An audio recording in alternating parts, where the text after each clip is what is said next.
15ஆம் வசனத்தை வாசிங்க. வானத்தையும் பூமியும்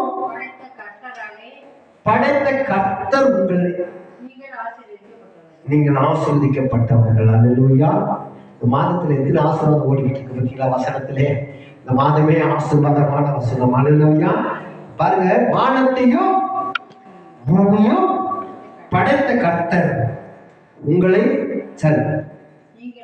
நீங்கள் ஆசீர்வாதமா இருப்பீங்க. அல்லேலூயா.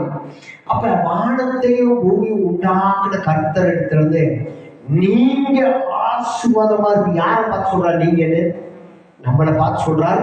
இந்த வசனத்தை விசுவாசிக்கிற பிள்ளைகளை பார்த்து சொல்றார், நீங்க ஆசீர்வாதமா இருப்பீங்க. நீங்க எதை குறிச்சும் கவலைப்பட வேண்டாம், எதை குறிச்சும் பயப்பட வேண்டாம். நீங்கள் ஆசீர்வாதமா இருக்க தேவனை மகிமைப்படுத்தி கொள்ள வேண்டும். இப்ப நீங்க ஆண்டவர் சொல்லிட்டாரு. இப்ப நீங்க என்ன அதுக்கு பதில் என்ன சொல்ல போறீங்க? நீங்க என்ன சொல்ல போறீங்கன்னா, என்னையதான் கர்த்தர் இந்த வார்த்தையை சொன்னார், நீங்க என்னையதான் சொன்னாரு, நீங்க என்னையதான் ஆண்டவர் சொல்லி இருக்கிறாரு. அப்ப அந்த கர்த்தருடைய ஆசீர்வாதம் நான் பெற்றுக்கொள்ளும் வரைக்கும் தேவன் நீங்க என்னை கட்ட சொல்லிட்டாரு. அது வானத்தையும் பூமியும் டாக்டர் கர்த்தரிடத்தில் எனக்கு ஒத்தாசை வருவது போல இந்த 115ஆம் சங்கீதம் 15ஆம் வசனத்தின் பிரகாரம் தேவன் கர்த்தரைகளை நடத்துவாராக. தேவனுடைய கரத்துல நான் காத்திருப்பேன். பரிசுத்த ஆவியானவருக்கு முன்பதாக, அந்த ஆசீர்வாதத்துக்கு முன்பதாக என்னுடைய கரங்களை விரித்து ஆண்டவருக்கு முன்பதாக, தேவனே எனக்கு ஒரு பிச்சை போடுவது போல உங்க வாழ்க்கையில எங்களுக்கு ஒரு பிச்சை கிடைக்கட்டும் ஆண்டவரே. ஆமென் தகப்பனே. உலகப்புறமான மனிதர்களை காட்டிலும் தேவனை மேன்மையாக வைக்கும்படியாக உம்முடைய கரத்துல கொடுக்கிறேன் ஆண்டவரே.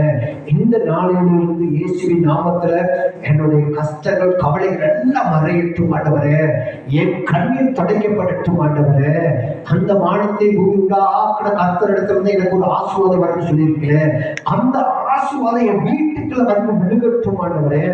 அந்த ஆசீர்வாதம் என் தலை மேல விழுகட்டும் ஆண்டவரே. அந்த ஆசீர்வாதம் மற்றவர்கள் பார்க்கும்படியாக, மற்ற ஜனங்கள் அதை கேட்கும்படியாக தேவன் எனக்கு ஒரு கிருபை செய்யும்படியாக அவருடைய கருத்துல ஒப்பு கொடுக்கிறேன். நீங்க தீர்க்க தரிசனமாக இந்த நாளில் எடுத்துக் கொள்ள வேண்டும். அல்லேலூயா, அல்லேலூயா. தீர்க்க தரிசனமான ஒரு காரியத்தை நான் சொல்ல விரும்புகிறேன். சோத்திரம். அல்லேலூயா. இங்க பாருங்க, போகாத பேயா இருக்கட்டும், சாபமான பலவீனமா இருக்கட்டும், என்னால சுகம் கொடுத்து காப்பாற்ற முடியுமாமே. தேவனுடைய வல்லமை இருக்கனால போய் தலையில கையை வச்சு ஜோபன ஒரு விடுதலை. ஆமென். சில வீட்டுகளுக்கு போகாத காரணம் என்னன்னா